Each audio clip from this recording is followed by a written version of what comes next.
Salut, c'est Mike, bienvenue dans cette nouvelle vidéo. Alors aujourd'hui, je voudrais commencer par une punchline de Gringe, le pote à Orelsan, un pote à Orelsan, qui dit « La médiocrité commence là où les passions meurent ». Je te la refais, la médiocrité commence là où les passions meurent. En gros, quand tu commences à perdre la passion dans ton domaine d'activité, c'est là que la médiocrité arrive. Et personnellement, j'ai vu pas mal de développeurs finir dans des SS2I, dans des grands open space, perdre petit à petit la passion et finir par être malheureusement de moins en moins bon. Mais la passion, d'où ça vient? Est-ce que c'est inné? Est-ce que tous les développeurs ont été tout le temps passionnés? Et sur une échelle de 1 à 10, je ne sais pas à quel niveau tu te sens passionné par le code et est-ce que tu penses que c'est un problème de ne pas être assez passionné? C'est ce dont on va parler dans la vidéo. Allez, c'est parti!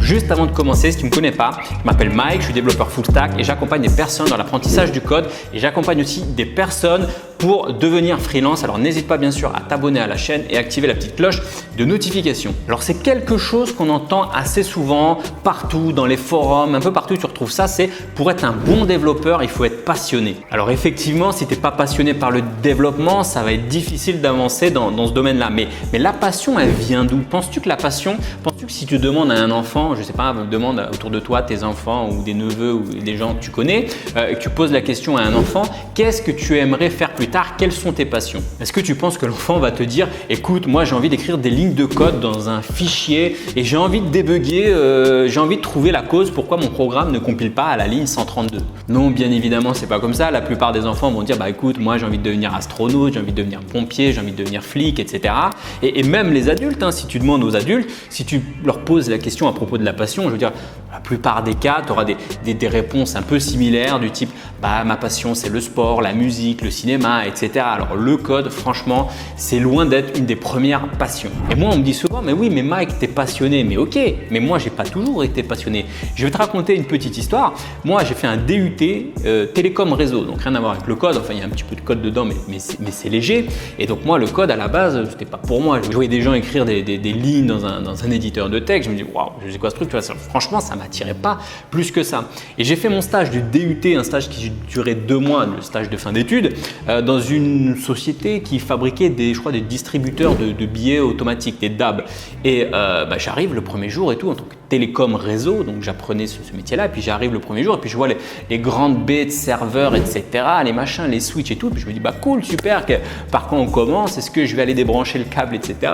Et le mec il dit oh Coco, calme-toi, tu vas rien toucher ici. On n'est pas là pour tout niquer, pour casser le réseau. Toi, tu vas t'asseoir là-bas, on va te filer un stylo et tu vas faire du coloriage, quoi. C'était presque ça. Bon, c'était pas ça exactement, mais en fait, l'objet du stage, le sujet du stage, c'était en fait d'aller répertorier des vieux ordinateurs, en fait des ordinateurs que les employés utilisaient dans la société, qui étaient dans un garage ou dans une cave, et il fallait récupérer les numéros de série et les mettre dans un fichier Excel. Et le fichier n'était même pas un fichier numérique, c'était un fichier Excel qu'ils avaient imprimé. Donc voilà l'objet du stage. Donc moi, j'ai eu un peu peur, tu vois, quand je suis arrivé sur ce stage, et je me suis dit oh, si je présente ce stage-là, je ne vais jamais avoir mon DUT. Donc j'ai pris un peu peur et du coup, ce qui s'est passé, c'est que je me suis dit, il faut que je trouve un plan B, comment je peux trouver un sujet qui touche à leur problématique d'ordinateur là dans le garage et un truc qui soit un peu plus technique. Et finalement, ce que j'ai trouvé, je me suis dit, tiens, je vais leur produire une petite application en PHP MySQL qui permettra tout simplement de ne plus avoir à se prendre la tête avec un fichier manuel et d'insérer directement les numéros de série dans une base de données. C'était un petit formulaire en PHP assez basique, un CRUD, ce qu'on appelle Create, Read, Update. Et au début, moi j'ai galéré, je comprenais rien. C'est venu un peu comme ça. Donc j'ai fait comment? J'ai bidouillé, j'ai fait un peu, tu vois, je suis allé sur des sites, j'ai fait du copier-coller, ça marchait pas, je me suis connecté à la base de données et puis de fil en aiguille, ça s'est mis à fonctionner. Et c'est là que je me suis mis à aimer le code. En fait, j'avais toujours ça dans ma tête comme quelque chose de très très compliqué. Puis je me suis rendu compte qu'en fait, en bidouillant 2-3 trucs, on est capable de construire des choses. Et c'est là que je me suis mis à aimer. J'ai tellement aimé que même le week-end, même le soir, je rentrais chez moi, je continuais sur mon petit programme à avancer parce que j'étais constant de construire quelque chose. Mais à la base, le code, ça me plaisait pas. C'était pas du tout une passion.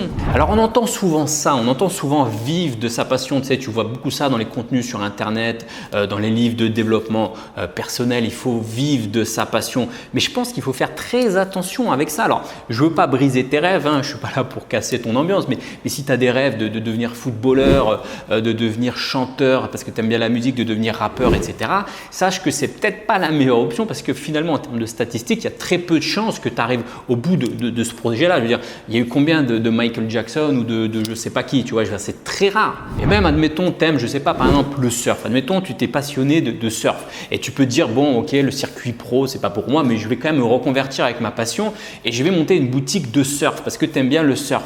Mais je suis pas sûr que ça soit une bonne option aussi. Je veux dire, t'aimes le surf, mais est-ce que t'aimes gérer une boutique de surf? Est-ce que t'aimes gérer la caisse, les employés, la comptabilité, etc. C'est pas dit. Et vaut mieux peut-être même faire un autre métier. Par exemple, tiens, on va prendre développeur freelance informatique, mais ça pourrait être n'importe quel freelance ou autre métier qui te permet justement de bien gagner ta vie et d'aller faire du surf parce que c'est ta passion entre le matin, le soir, entre midi et 2. Et moi, je suis à Bali, donc je parle de ça parce que je connais beaucoup de gens qui font ça, c'est-à-dire des développeurs qui sont là, qui codent et le matin, qu'est-ce qu'ils font? Leur passion, c'est le surf, et ils vont surfer tout simplement. Mais ils n'ont pas fait du surf leur métier. Alors voilà, je pense qu'il faut quand même faire très attention avec tout ce qu'on entend autour de il faut vivre de sa passion, etc. Alors concernant la passion du code, moi je vais te raconter, par exemple, j'avais un neveu qui était fan de musculation, tu vois, on touche toujours au même domaine, musique, sport, etc. Donc fan de musculation.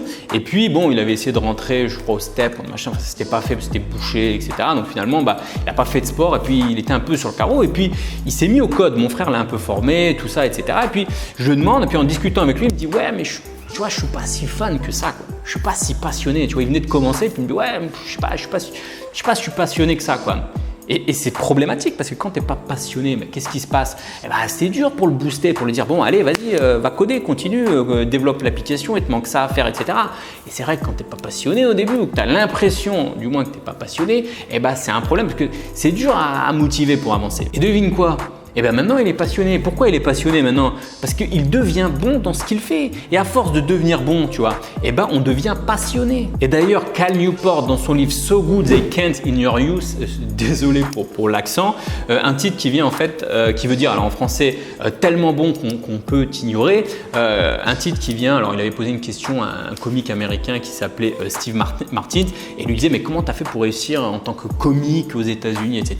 Et le mec lui avait répondu, il faut être tellement bon que les gens ne peuvent t'ignorer. Et dans son livre, il dit que finalement, suivre ses passions de base, c'est vraiment un mauvais conseil. Je veux dire, si Steve Jobs avait suivi ses passions de base, tu crois qu'il aurait créé Apple? Tout le monde pense que Steve Jobs, avec son discours de Stanford, il a dit ouais, il faut suivre ses passions, etc., etc. Mais je pense que c'est faux.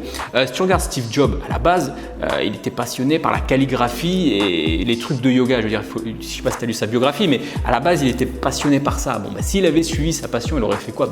Prof de yoga à Bali ou je sais pas, ou professeur de calligraphie ou autre. Donc à la base, il n'avait pas forcément la passion de créer des beaux produits, de créer des boîtes dans l'informatique. On l'oublie souvent, mais Steve Jobs, à la base, il a arrêté ses études, il était plutôt bidouilleur. Et qu'est-ce qu'il a fait? De fil en aiguille, sa passion est venue et il s'est mis à développer des compétences et il est devenu bon. Et c'est en devenant bon qu'on devient passionné. Alors si tu apprends le code, bien sûr qu'au début c'est possible que tu ne te sentes pas ultra passionné comme les autres développeurs autour de toi qui sont un peu plus avancés. Mais avec le temps, tu vas acquérir des compétences, tu pratiqueras quelque chose que 99% des personnes sur la planète ne comprennent pas. Je veux dire, si tu apprends le code, si tu sais coder, tu maîtrises quelque chose que 99% des gens sur la planète ne comprennent même pas. Et c'est là que la passion va arriver, va augmenter. N'oublie pas que la passion c'est une conséquence et c'est pas une cause. Je répète, la passion est une conséquence et non une cause.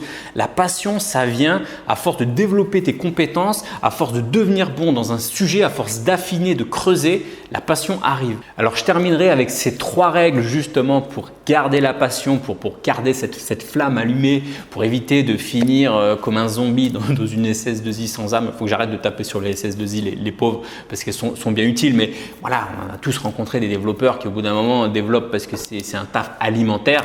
Et même moi, j'ai déjà fait des boulots, des missions qui ne m'intéressaient pas du tout. Je veux dire, ça arrive à tout le monde. Mais pour éviter de perdre la passion, je vais te donner 3 conseils. Des conseils qui te donnent justement dans le livre So Good as It Can in You. J'ai du mal. Je vais te donner ces 3 conseils. Alors, ce qu'il faut savoir, c'est que c'est important de s'épanouir dans son job au quotidien. J'avais fait un email là-dessus lundi. Je ne sais pas si tu es abonné aux emails quotidiens, mais c'est le premier dans la description. Mais j'ai fait un email dans ce sens lundi sur le fait de s'épanouir au quotidien, de ne pas attendre le futur ou je ne sais pas quoi, une retraite ou d'avoir revendu sa start-up. Ce qui compte, c'est vraiment de s'épanouir au quotidien. Et il donne 3 conseils pour ça. La première chose, c'est de faire un boulot créatif, le fait de créer des choses. Alors, si tu te lances dans les métiers du développement, de la programmation, etc., alors là, pour le coup, tu es complètement dedans, c'est complètement créatif. Alors, tu crées des choses tous les jours, tu résous des problèmes, etc. Tu crées des sites, des applications, des logiciels, etc. Donc, le métier de développeur, c'est un métier qui est complètement créatif. Attention quand même à ne pas finir dans des missions, comme moi j'ai déjà fait aussi des missions qui sont un peu trop orientées maintenance, etc. où tu ne crées plus vraiment des choses, tu es un peu tout le temps à résoudre des bugs et c'est plus vraiment intéressant. Donc attention quand même à ça. Mais si tu continues à être sur des projets créatifs, eh ben, tu vas garder cette passion. Le deuxième point, c'est de sentir qu'on a un impact avec ce que l'on fait. Alors, le métier de dev, typiquement, l'impact, il est énorme. Je veux dire, tous les jours, tu utilises des services bancaires, des applications mobiles, des logiciels, des choses comme ça. Et tu sais que ce que tu fais a un impact concret et réel sur la vie des gens. Il y a des métiers où tu remplis des cases Excel, tu ne sais pas à quoi ça sert ni qui va l'utiliser. Mais le métier de développeur, c'est un métier où vraiment, c'est du concret. Quand tu construis quelque chose, il y a un intérêt pour peut-être des utilisateurs et peut-être voir des millions d'utilisateurs, voire peut-être même plus. Je veux dire, les gens qui ont fait Facebook, les lignes de code dans Facebook, tu sens que c'est utilisé par des millions, des milliards même d'utilisateurs. Moi, par exemple, je me souviens d'un truc dont j'étais fier. Je me souviens que j'avais codé dans des trucs en C embarqués pour les terminaux de paiement, par exemple, tu vois. Et quand j'allais au Monoprix, au Franprix ou Monoprix en face de chez moi, je me souviens plus, mais même dans beaucoup de Franprix à Paris, et ben quand tu démarrais le truc, il y avait marqué le nom de la société pour laquelle je travaillais et je savais qu'à l'intérieur, quand tu insérais la carte et que tu tapais le code, il y avait mes lignes de code qui s'exécutaient et je me disais tous ces gens autour de moi qui passent à la caisse et qui payent ne savent pas ça. Et donc tu fais un métier, tu sens que c'est quelque chose de concret, de réel qui joue sur la vie des gens. Et le troisième point, la troisième règle, c'est le contrôle, le fait de sentir que tu es maître à bord, que tu es libre de prendre des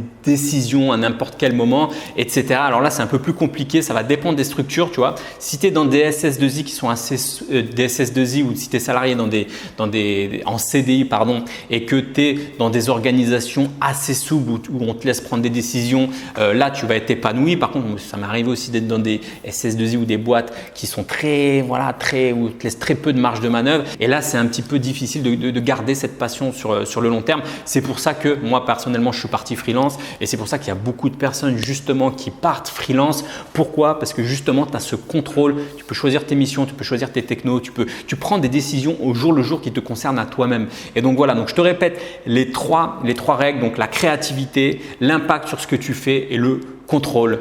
Voilà, c'est tout pour cette vidéo. N'hésite pas à t'abonner à la chaîne, à activer la petite cloche de notification. Et si tu veux aller plus loin, sache que j'ai une liste de contacts privés. J'envoie régulièrement des emails pour toutes les personnes qui ont envie de se lancer dans le code ou se lancer en tant que freelance. Moi, mon activité, c'est ça, c'est aider des personnes à apprendre à coder, aider des personnes à se lancer en freelance. Donc, si tu souhaites des conseils à propos de ça, sache que j'envoie régulièrement des emails remplis d'astuces, de conseils et d'informations à propos de ça. Donc, c'est le premier lien dans la description. Je te dis à la semaine prochaine pour une prochaine vidéo. Ciao!